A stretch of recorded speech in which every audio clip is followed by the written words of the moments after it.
कपिल देव का जीवन परिचय। कपिल देव क्रिकेट की दुनिया का एक ऐसा नाम है जिनको क्रिकेट में उच्च एवं सम्मानीय दर्जा प्राप्त है। इस महान खिलाड़ी ने भारत में पहली बार क्रिकेट वर्ल्ड कप लाने का काम किया था, जिसको उस समय किसी ने भी सपने में भी नहीं सोचा था। इन्होंने साल 1999 एवं साल 2000 के बीच 10 महीने तक भारत के कोच की भूमिका निभाई थी। हरियाणा तूफान के नाम से जाने वाले इस क्रिकेटर को क्रिकेट पिच पर कभी भी रन आउट होते हुए नहीं देखा गया था। इस खिलाड़ी ने अपनी फिटनेस पर इतना ध्यान दिया हुआ था कि सेहत की वजह से इन्हें कभी भी टेस्ट मैच से बाहर नहीं किया गया। कपिल देव दाएं हाथ के बल्लेबाज होने के साथ साथ दाएं हाथ के तेज गेंदबाज भी थे, जो तेजी से रन बनाना पसंद करते थे। कपिल देव का जन्म एवं शिक्षा। ये महान खिलाड़ी पंजाब के एक बहुत प्रसिद्ध शहर चंडीगढ़ में पैदा हुए थे। इन्होंने अपनी प्रारंभिक शिक्षा DAV स्कूल से प्रारंभ की और स्नातक की पढ़ाई के लिए सेंट एडवर्ड कॉलेज में गए। खेल में रुचि एवं प्रतिभा को देखकर इनको देश प्रेम आजाद के पास क्रिकेट सीखने के लिए भेजा गया। कपिल देव का परिवार, पत्नी, बेटी। जब भारत और पाकिस्तान को अलग किया जा रहा था, उस समय इनका परिवार रावलपिंडी, पाकिस्तान से फाजिल्का, भारत में आकर रहने लगा था। यहीं पर इनके पिता रामलाल निखंज ने लकड़ी का व्यवसाय किया। पाकपट्टन, पाकिस्तान से संबंध रखने वाली इनकी माता राजकुमारी एक गृहिणी थीं। ये कुल मिलाकर 7 भाई बहन थे, जिनमें से 4 बहनें। 3 भाई थे, जबकि ये छठे स्थान पर थे। कुछ समय बाद इनके माता पिता ने पंजाब की राजधानी में रहना उचित समझा। इनका विवाह सन 1980 में रोमी भाटिया नाम की एक स्त्री से हुआ था। इसके 17 साल बाद इनके यहाँ एक लड़की का जन्म हुआ, जिसका नाम अमिया देव रखा गया था। कपिल देव का क्रिकेट करियर। कपिल देव का करियर सन 1975 से प्रारंभ हुआ था, जब इन्होंने हरियाणा के लिए पंजाब के विरुद्ध मैच खेला था, जिसमें कपिल देव ने 6 विकेट के साथ हरियाणा को शानदार जीत दिलाकर पंजाब को 63 रन पर ही ढेर कर दिया था। सन 1976-77 में जम्मू कश्मीर के विरुद्ध खेले गए एक मैच में इन्होंने 0.8 विकेट लिए तथा 36 रन बनाए और उन्होंने उसी वर्ष बंगाल के विरुद्ध 0.7 विकेट तथा 20 रन बनाए थे। इन दोनों मैचों में इनकी प्रतिभा सबको दिखाई देने लगी। इसके बाद इन्होंने सन 1978 में टेस्ट मैच खेलना प्रारंभ कर दिया था। इन्होंने अपना पहला अंतर्राष्ट्रीय टेस्ट मैच पाकिस्तान के खिलाफ खेला था। इस मैच में कपिल देव ने सिर्फ 13 रन बनाए थे, हालांकि 1 विकेट भी लिया था। कपिल देव ने बेहतरीन बल्लेबाजी से सन 1979-1980 में उन्होंने दिल्ली के खिलाफ 193 रन की नाबाद पारी खेलकर हरियाणा को शानदार जीत दिलाई। ये उनके करियर का पहला शतक था, जिसके बाद साबित हो गया कि कपिल देव सिर्फ गेंदबाजी से ही नहीं बल्कि बल्लेबाजी से भी भारत को जीत दिला सकते हैं। इनकी दोनों प्रतिभाओं की बदौलत इनको अभी तक का सबसे बेहतरीन ऑलराउंडर माना जाता है। 17 अक्टूबर सन 1979 में वेस्टइंडीज के खिलाफ उन्होंने 124 में 126 रन बनाए थे। इसको इनकी एक यादगार पारी के रूप में गिना जाता है। कपिल देव की कप्तानी। उस समय सन 1982 से 83 में भारत श्रीलंका से मैच खेलने गया हुआ था, लेकिन आधिकारिक तौर पर इन्हें वेस्टइंडीज में हो रही एक दिवसीय मैचों की श्रृंखला में कप्तान बनने का मौका मिला। उस समय वेस्टइंडीज टीम का काफी बोलबाला था, मतलब उस समय वेस्टइंडीज टीम को हराना नामुमकिन सा था और सुनील गावस्कर की शानदार पारी के सहारे वेस्टइंडीज को भारत ने एक मैच में हरा दिया था। उस मैच में सुनील गावस्कर, जो इनके साथी खिलाड़ी थे, उन्होंने 90 रन बनाए थे। वहीं कपिल देव ने 72 रन बनाने के साथ साथ 2 विकेट भी चटकाए थे।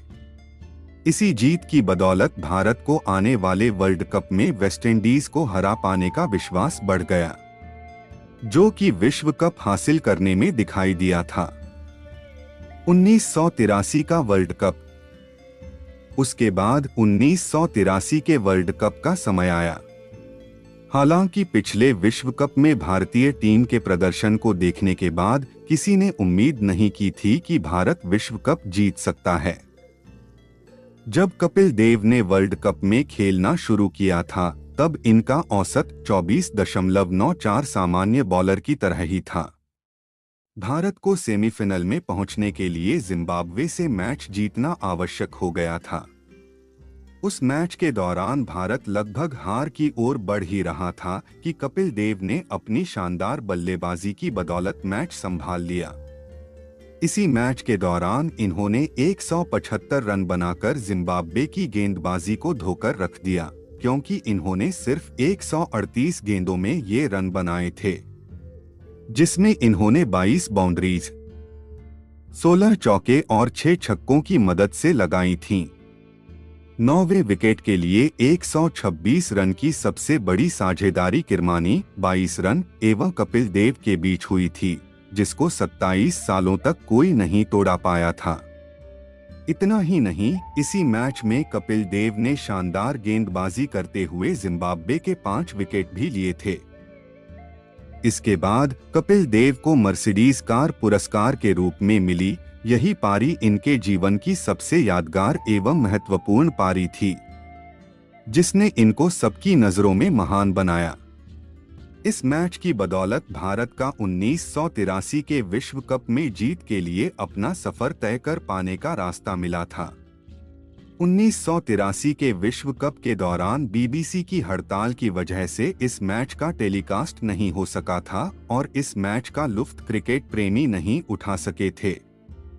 भारत को 1983 विश्व कप अपने नाम करने के लिए वेस्टइंडीज को फाइनल में हराना पड़ा था। भारत ने कपिल देव की कप्तानी में 1983 में इंग्लैंड में होने वाले इस वर्ल्ड कप को जीतकर इतिहास रच दिया। कहा जाता है, इस शानदार प्रदर्शन की बदौलत भारत भी क्रिकेट की दुनिया का सितारा बनकर सामने आया। इस समय भारत को एक अलग स्तर पर देखा जाता है। इतना ही नहीं, भारत ने अभी तक सभी तरह की ट्रॉफी जीत रखी हैं। कपिल देव के करियर का बुरा दौर। उसके बाद 1984 में वेस्टइंडीज के साथ टेस्ट मैचों के साथ एक दिवसीय मैचों की श्रृंखला का आयोजन किया गया, जिसमें भारत की बुरी हार हुई। वहीं ये कपिल देव के करियर का सबसे बुरा वक्त था, जिससे चयनकर्ताओं ने इनको कप्तानी के पद से हटाने का फैसला लिया और फिर से गावस्कर को कप्तान बना दिया गया। इसके बाद कपिल देव 1987 में कप्तान बनाया गया, जिसमें भारत सेमीफाइनल तक पहुंचा था। लेकिन भारत इंग्लैंड से हारकर विश्व कप जीतने में असफल रहा और सबने इसके लिए देव पर ही इल्जाम लगा दिया। एक बार फिर से इनसे कप्तानी छीनकर गावस्कर को दे दी गई। यही इनकी कप्तानी का अंतिम सफर था, जिसके बाद इनको कभी भी कप्तान बनने का मौका नहीं मिला। हालांकि 1989 में उपकप्तान जरूर बनाया गया था। कपिल देव के कोच बनने का सफर। बीसीसीआई ने इन्हें भारत का कोच नियुक्त किया, लेकिन कुछ विवाद के चलते इन्होंने केवल 10 महीने में ही इस्तीफा दे दिया। कहा जाता है कि ऑस्ट्रेलिया से भारत के 2-0 से श्रृंखला हारने के बाद इन पर मैच फिक्सिंग का आरोप लगाया गया था, जिसके चलते इन्होंने इन सब बेबुनियादी आरोपों से बचने के लिए अपने पद से इस्तीफा दे दिया। कपिल देव पुरस्कार एवं उपलब्धियां। सन 1979 से 80 के सत्र में क्रिकेट में अच्छा प्रदर्शन करने की वजह से इन्हें भारत सरकार द्वारा दिया जाने वाला अर्जुन पुरस्कार दिया गया। ये पुरस्कार सरकार उन खिलाड़ी को देती हैं जिन्होंने किसी भी खेल के क्षेत्र में उत्कृष्ट योगदान दिया हो। उसके 1982 के दौरान भारत ने कपिल देव की प्रतिभा और लगन को देखकर पद्मश्री का पुरस्कार भी इन्हें दिया। इतना ही नहीं, इनको एक साल बाद यानी कि सन 1983 Wisden cricketer of the year का सम्मान दिया गया, जिसका आधार इनकी विश्व कप में जबरदस्त प्रदर्शन को माना जाता है। इन्होंने 1994 में रिचर्ड हेडली का टेस्ट क्रिकेट में सबसे ज्यादा विकेट हासिल करने का रिकॉर्ड तोड़ दिया था। इतना ही नहीं, टेस्ट क्रिकेट में 400 विकेट के साथ साथ टेस्ट क्रिकेट में अपने 4000 रन पूरे करने वाले अभी तक के विश्व के उच्चतम खिलाड़ी हैं। सन 1991 में कपिल देव के योगदान एवं लगन को सम्मानित करने के लिए पद्म भूषण जैसा उच्चतम पुरस्कार दिया गया।